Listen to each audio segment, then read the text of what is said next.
Welcome to another episode of DD on the Spot. As always, I'm your host, Ryan Johnson. And before I get to our guests here today, I'd like to remind everyone that if you enjoy this content, to please give a like and subscribe down below. I'd greatly appreciate it.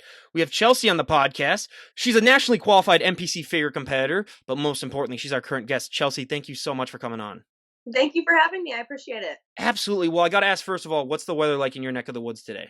It's actually really nice out today. It was like in the 60s and sunny, and I was outside in shorts and a crop top. So it was nice. See, I could go outside in shorts and a crop top here because it's in the mid 40s, but that's just because we are so used to the cold. But yeah, everything is still out there and icy, and we still have about a foot of snow on the ground, even though it's been for like the last 2 days, it's been this hot. And but we got another week of it, so hopefully it all goes down. But like I always say in Minnesota, you think winter's over, and the next thing you know, in 2 weeks, we're going to get probably about a snowstorm that has about a foot and a half of snow, and then we're going to have another 2 weeks of winter based off of that. That's always how it always goes. So I'm not counting my chickens yet, but before I depress everyone with my winter woes, because I mean, let's face it, that's a podcast in and of itself. It's just, I could just tell winter woe stories, and this would be a 10-hour podcast then if we did that. But why don't you give us a little bit of your backstory and what inspired and what motivated you to get in shape and how that led to you giving bodybuilding a try? So my backstory really, I've been in the gym since I was 13 years old. I was a 3-sport athlete growing up, and then I dove into softball, and I was a collegiate D1 softball player for Southern Illinois University. After that, I moved to Missouri, and I ended up, having my first child, and I fell out of the gym for a long time. So after my kid, I took 4 years away from the gym, and I thought that would make me happy, just focused on him, and it didn't. So upon getting out of a bad relationship, I needed something to do with that energy. And so I found the gym again, and I lost 40 pounds, and then I needed a coach. I wanted to compete. It was always a goal of mine. So I found a coach and fell in love, and a year later, here we are. That's awesome. Well, what position did you play in softball? I was a center fielder. Center fielder. Okay. Yeah. So I was a pitcher. So yeah, it's just, yeah, that's awesome that you went to Southern Illinois. That's actually one of the colleges that I'm actually familiar with. As most people, when you say Southern Illinois, they're like, what? But I was like, yeah, I know. I know where that is. So that's awesome. And I mean, I always love to say when people are getting first started in the gym, I mean, if you were to walk into a gym with 100 people, there's 100 different ways as to how those people got into shape, whether it comes down to their diet, their nutrition, how many reps they did, what exercises they did. So many little things add up to that overall package that people end up seeing. What was that experience like for you? Because if you were to walk up to someone and say, hey, what'd you train for that body part? That looks amazing. What works best for them 99% of the time might not work as good for you. So getting back into the gym is terrifying. I train a lot of lifestyle clients now, and that's the number one thing that keeps people from coming into the gym. And so to be able to walk up to somebody and ask them, how do you do that? Or how does this machine work? Or what should I do for this? It's not something that people do. There's some people that are really ugly about it when somebody asks them a question. And then there's some people like myself, and I'll stop my workout and I'll go and help somebody. But that's a terrifying thing. So I try to take that away from people, or just even in my inbox constantly, I have questions about that kind of a thing. So there's not really a clear-cut answer for that, I guess. Well, I was going to say, I have found the vast majority of people in the gym, though, are very nice and kind about it. But yeah, I've gotten some of those responses, too, where I'm just like, oh, they must just be having a bad day or something like that. And yeah, that fear aspect, I totally understand, because when I was a freshman in high school, my older brother was a senior, and he was like the star varsity quarterback. So I felt that pressure whenever I walked into the gym, and all of his buddies and stuff like that were, having fun with me and stuff. So I understand what that fear is like. And yeah, it's for so many people, I can 100% understand how that prevents them from going to the gym. But I always love to say too, I mean, especially when it comes to genetics in this day and age, with social media, everyone always wants what other people have. I mean, I want his arms, or I want her abs, or I want their back. People just don't realize that you can only be the best version of themselves. That's one thing that a lot of people struggle with. But when someone does get started working out, I mean, they always have that one body part that really, really takes off, that they, just don't have to train at all. And they always have that one body part that just drags behind, that they have to train to oblivion to get it to catch up. I mean, I'll give you my examples first. My back, just because I had jobs all throughout college of lifting and loading trucks, or not lifting and loading trucks. That would be impressive if I was lifting and loading trucks. Now that would be something that would be like, worthy of news and stuff. No, I was lifting and loading boxes into trucks. Again, everyone, I was not Superman or anything like that. But and you either got a nice back or you quit. Those were the two options that were presented to you. but I'm also 6'3", so my legs and my lower body are just shot where I mean, I always said I could inject pure muscle into my calves and they wouldn't gain an ounce. I mean, I don't understand why. I mean, my thighs are just, yeah, I work out legs 2 to 3 times a week and yeah, it just nothing does it. And I still have friends to this day who when I walk into the gym, they say, "Oh, hey, Ryan, you plan on working legs anytime this year?" And it's like, you saw me train them yesterday. Come on now. Let's so I still deal with that all the time, but what were those body parts for you when you were getting started? So my biggest struggle was my back and my delts.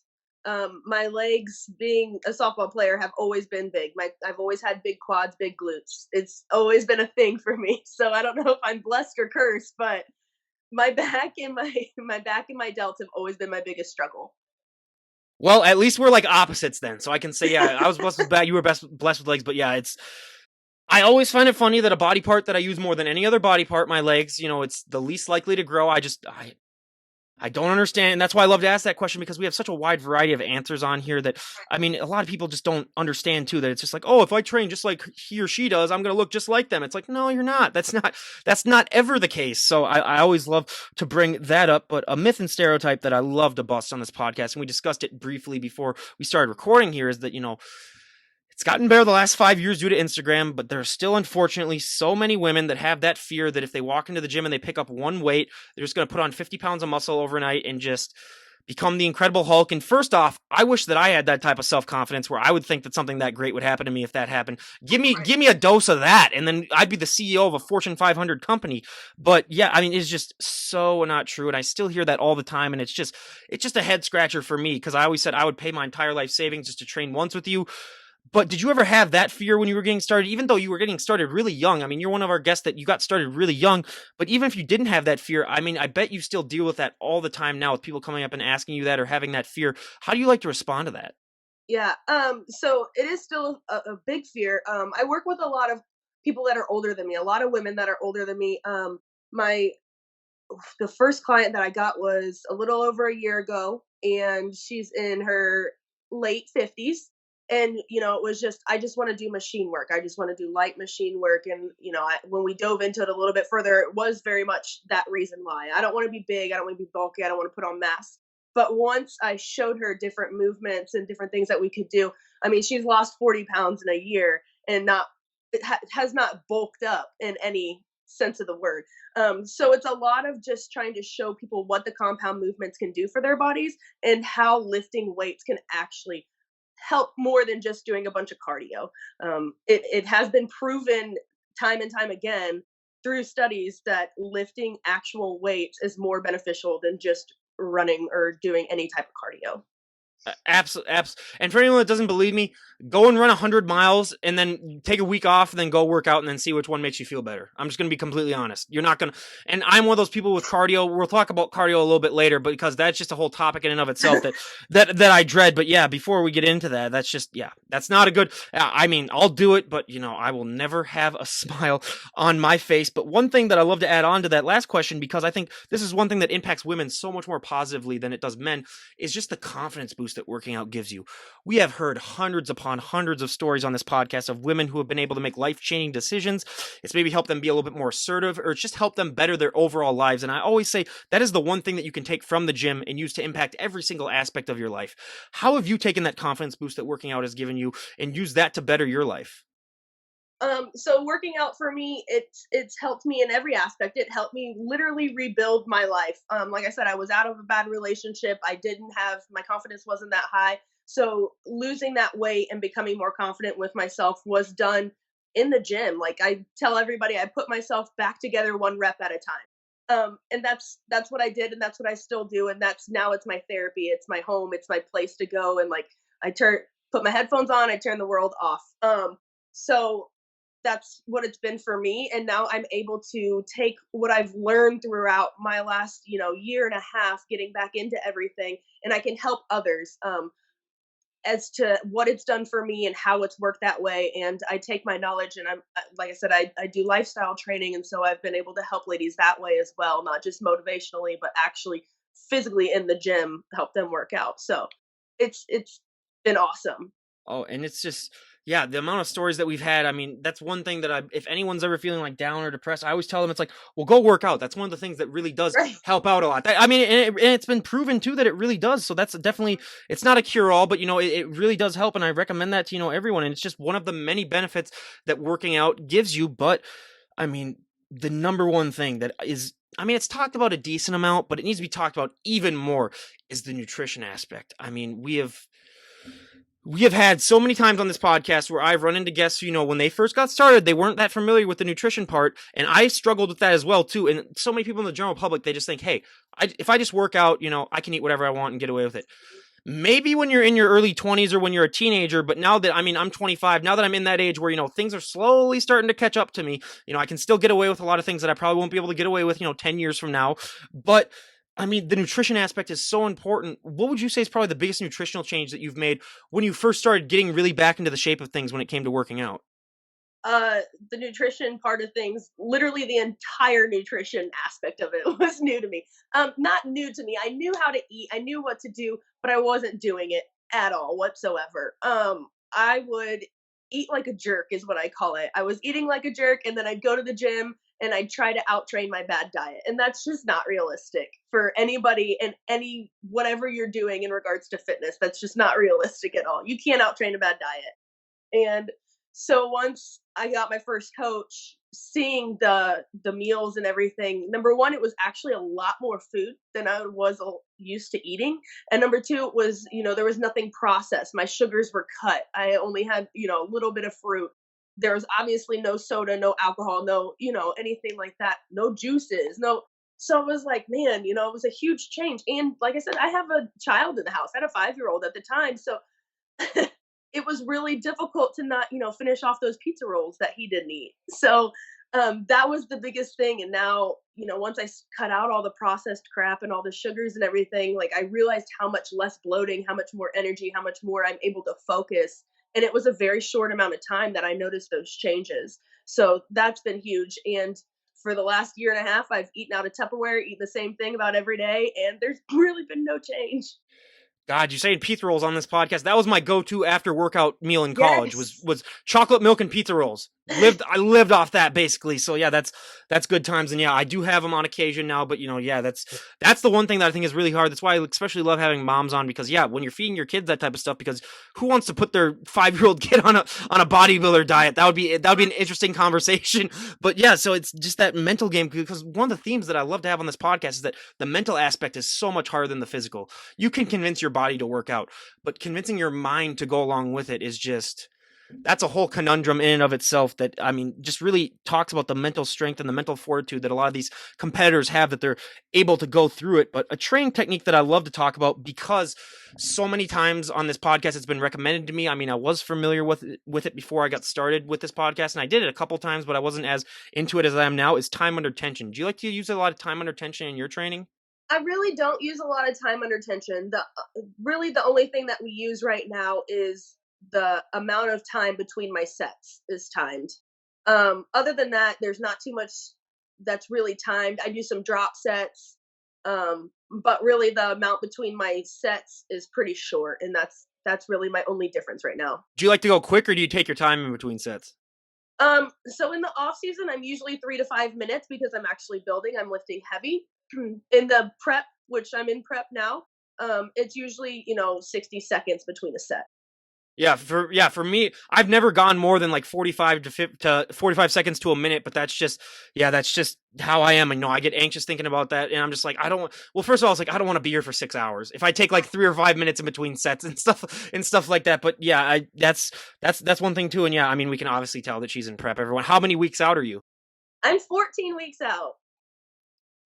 I have a long time to go. Hey, you're choosing the right time though, because that means you'll be peaking right in the middle of summer, basically. Right. So, so it'll be yeah, fine. yeah, you'll be fine. I mean, my official diet started today, it's the first day of March, because the one benefit about living in such a cold climate is that, you can gain 15 pounds every winter and no one's going to notice, because you're going to be in a sweater the whole time anyway. So, but it starts today. So I will actually be getting on that dreaded treadmill after I'm done talking to you right now. So I'm going to, make this go as long as possible, because I'm just dreading that, but, yeah, it's when it comes to just the types of training methods, I mean, there's 1,000 different ways, and a lot of people struggle with finding what works best for them. But I always compare it to being sort of like a mad scientist, where you just got to find out what works best for you and trial and error. Like I said, I should probably rename this podcast to Trial and Error, because that's the theme that of basically everything that I have on. But it is a struggle for so many people. But when it comes to recovery, I mean, the most important thing is sleep by far. Sleep might be the most important thing overall, but as you can tell by my eyes, I had a few late nights the last couple of nights over the weekend. I had a little bit too much fun,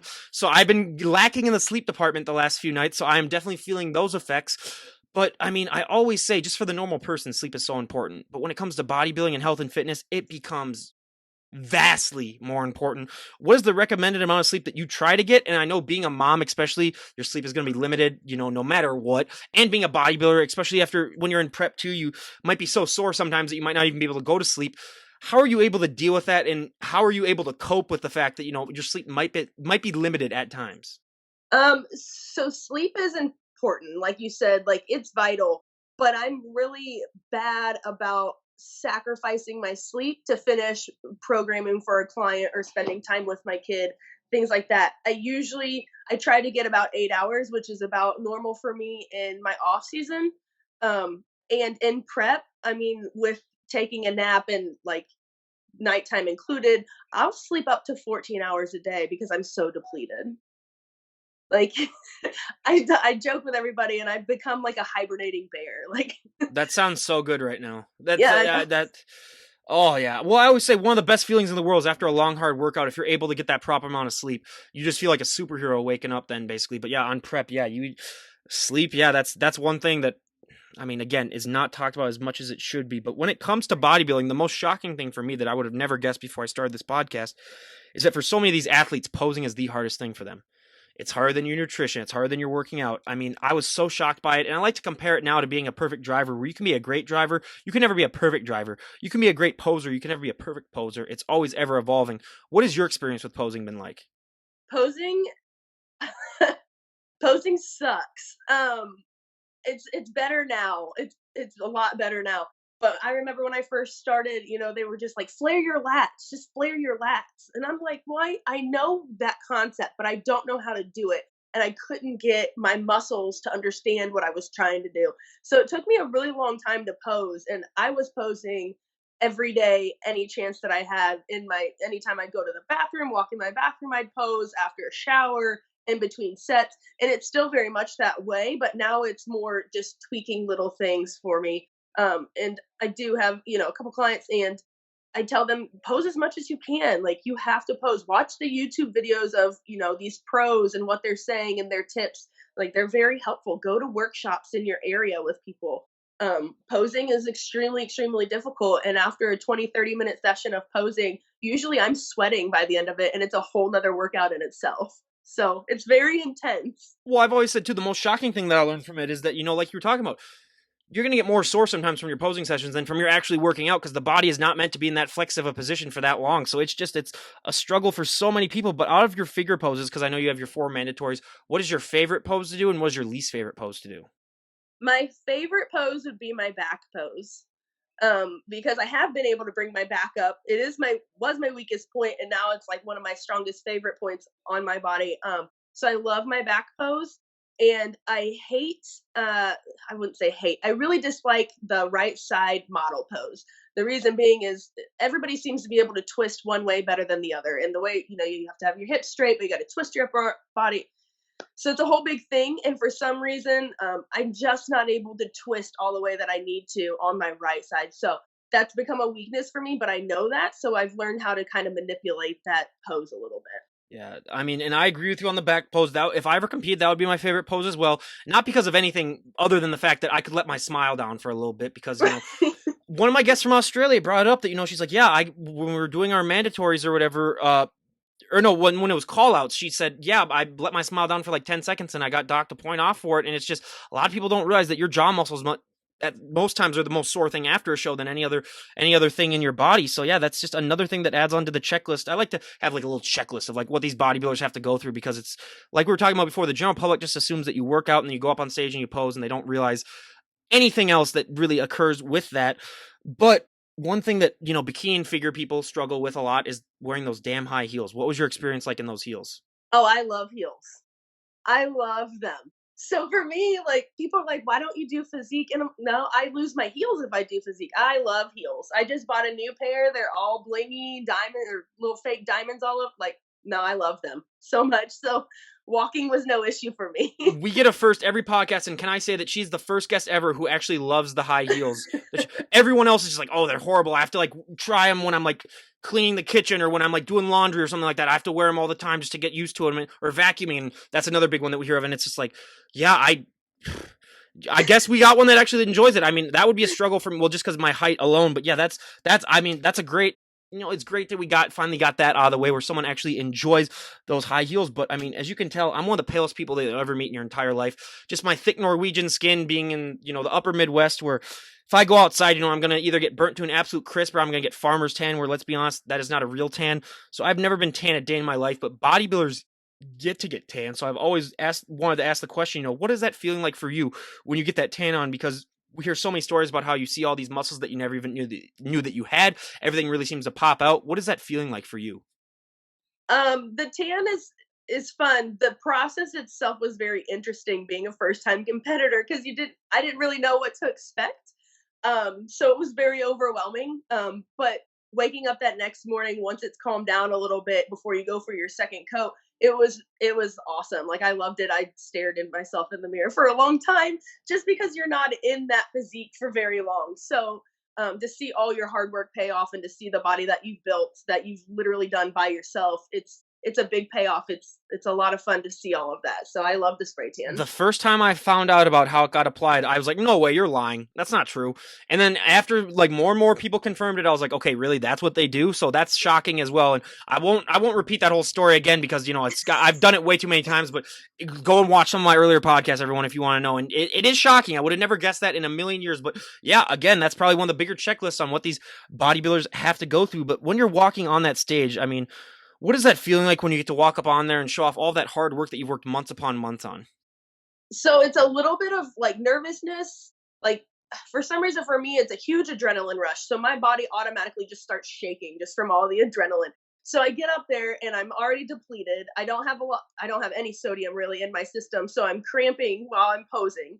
And then I'm shaking from flexing everything and from the adrenaline. But you can't really see anything because the lights are so bright. So it's a huge rush. And for me, I really have to slow down my poses because I feel like I'm in slow motion. But then when I watch videos of myself going through it all, I realize that I really rush. So it's hard to explain because, like I said, it feels like you're in slow motion, but everything goes so fast. I love being on stage. I love, doing your individual poses and um, I hate standing in model pose waiting for everybody else to go through it just because you do have to hold that for so long and there's no letting down, there's no not smiling, there's no so it's a long time. But I love being on stage. It's my favorite. Well, yeah, and I was gonna say if you hated it, I was like, well, then why do you do it? Why do you That's a do it? question. Well, I got that a few times too. They're like, I actually hate being on stage, and then I'm like, well, why do you do it then? And then they're like, oh, just because I've put in so much work that it's like might as well do that. So I mean, that's again just the vast variety of answers that we have. But yeah, I mean, I always got to say. I can't imagine what that feeling must be like other than, times when I was pitching in baseball, but it's just a feeling that I think if you find that feeling in your life, keep doing it because it's rare that you find that in your life. So, but now we go to a fun question. What is your go-to post-show meal? My go-to post? Oh man, it's been so many different things. My last show we ate an embarrassing amount of food. I I discovered ooey gooey butter cookies. I don't know if you've ever had those. Have you Never ever had had? them, but just the sound of it makes my mouth water. Oh, it was heaven. I ate the entire box of cookies by myself How that many, how many night. cookies are in the box? Like 12. And then I proceeded to eat like 3 of these donuts, but they weren't just normal donuts, they had like candy bar and all kinds of terrible stuff in them. Yeah, it was really good. And then we went to Steak and Shake. So Jesus. That's hey, you go hard. I like the guests that go a little. I like the guests that go a little hard. I always said if I ever competed, I would just rent out a Five Guys that night and be like, "Here, I'm paying you $1,000. You're gonna feed me until I either throw up, pass out, or die. But either way, I'm gonna get my money's worth." But that also brings it into, I mean, another myth and stereotype that I love to bust is that so many people don't understand that look that you guys put on stage, that is not a sustainable look. I it is mean, not sustainable at all. yeah. My last show, I dropped to 9% body fat. that's not sustainable for a female. That causes so many long-term issues if I were to try to sustain that. I would say right now I'm probably in the upper teens, low 20s of body fat. And that's sustainable. Like that's normal. But it's not realistic to stay that minimal of body fat. There's so many issues that can come from being down there that long.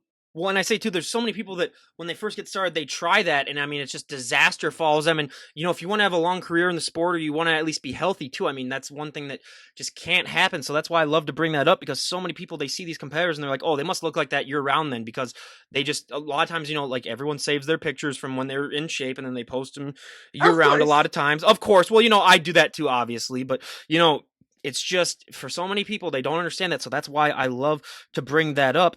But two of the questions that I love to ask every single health and fitness guest that I have on, because for me, there were so many positive things that happened to working out and getting bigger and stronger. But the one negative is that you're going to get asked to move a lot of people's furniture.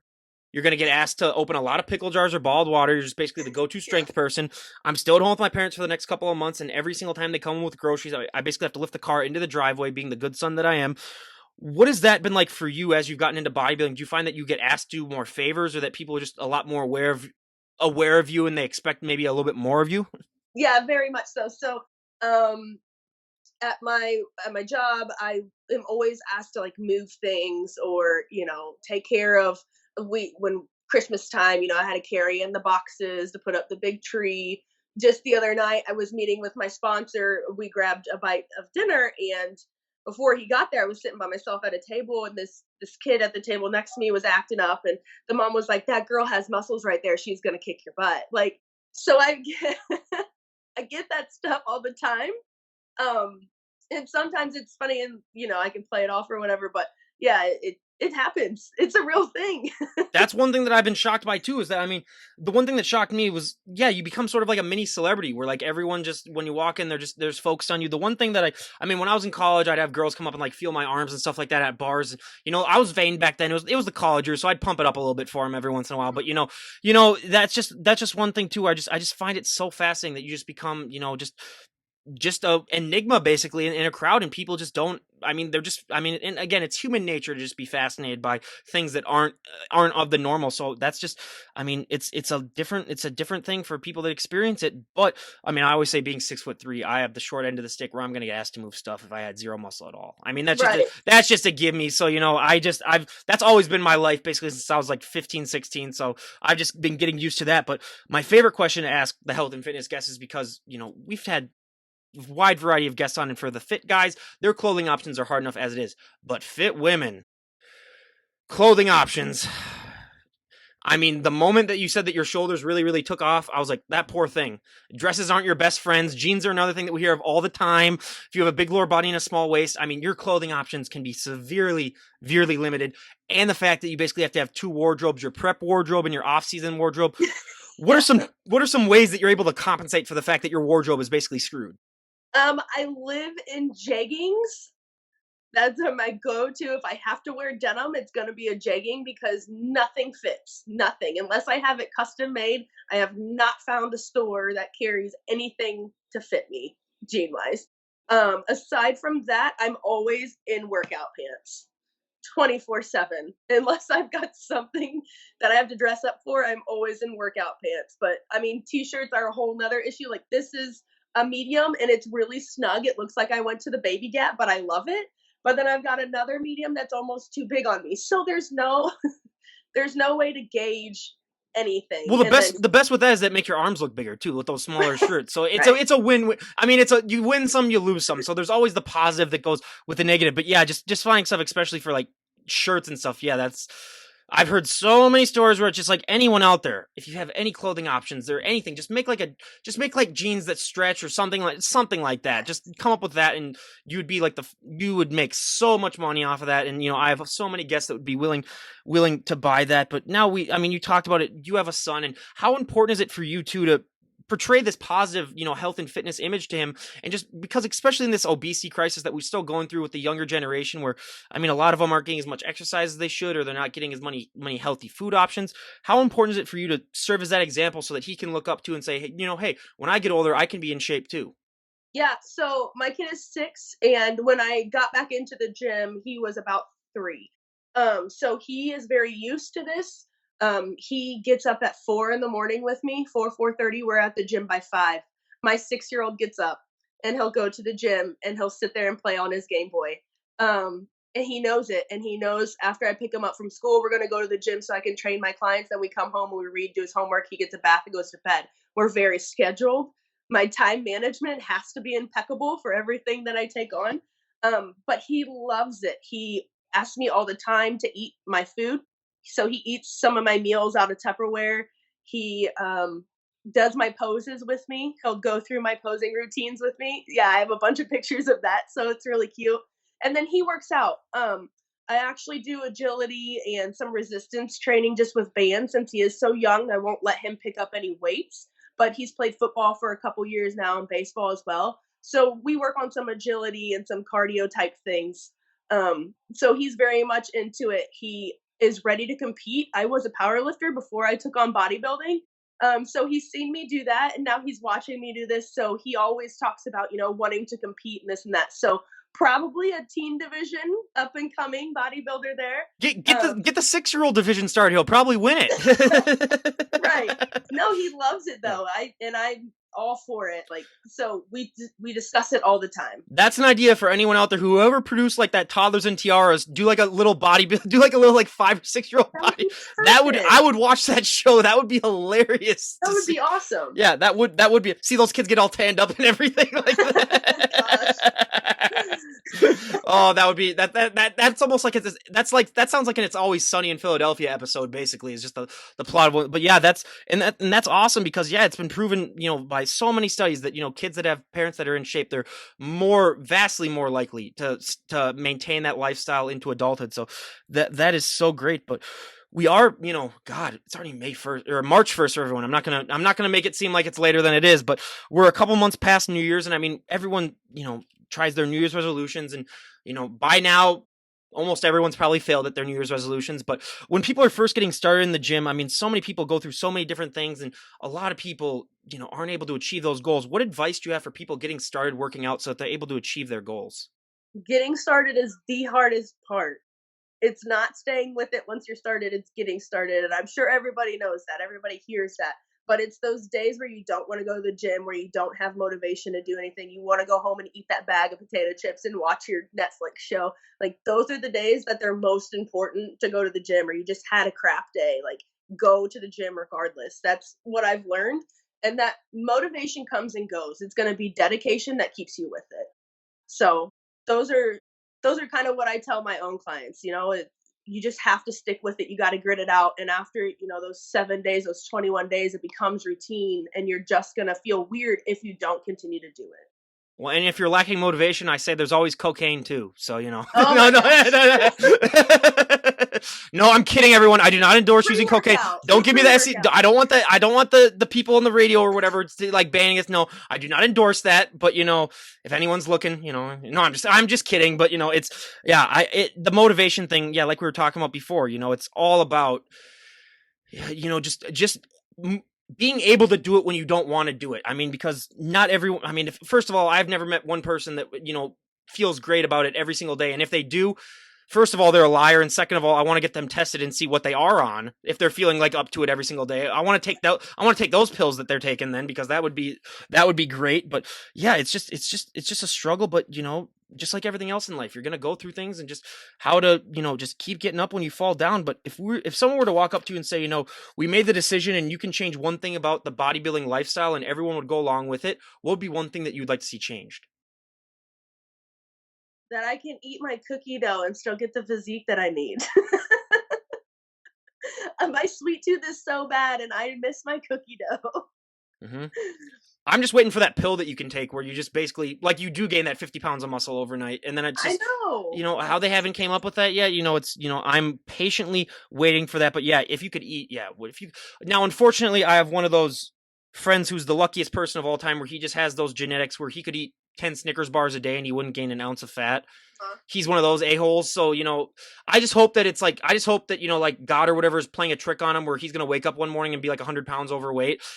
My fingers crossed for that because, he really does rub it in all the time where he'll just be like, oh yeah. He even snapped me sometimes. He'd be like, this is what I'm eating today. And it's like, dude, Right. why? Like, what is wrong? So yeah, I mean, enjoy it while it lasts. I hope that it's just a phase, but unfortunately, there are some people that I know that are also like 50 years old that can get away with that type of crap as well. And again, more power to them. But that's why I always tell everyone when they see those people, they don't realize that that's genetics. They just think that they might just work so hard or they might just be blessed like that. But it's like, no, that's not. It's not the case by far. But if we were to talk to you a year from today, where would you like to be at when it comes to your bodybuilding? Where'd you like to be at when it just comes to your overall life? What are some goals that you would like to have achieved if we were to talk to you a year from today? A year from today, um, I would I would like to have my pro card. It takes some time. I know that. I've only been at this for a year. So I know I have some growing and some things to still accomplish before I step on that national stage. Um, and accomplish that pro card. But that would be a goal. And then to get an invitation to the Arnold as a pro is another goal that I have. And in regards to my overall life is just continue to grow my training business and be able to help others in their fitness goals. When did you choose to change your hair color? Yesterday. Yesterday. Ooh. So now I'm not gonna guess because it does. From the video it says I could either guess it's either green or blue, but is it blue?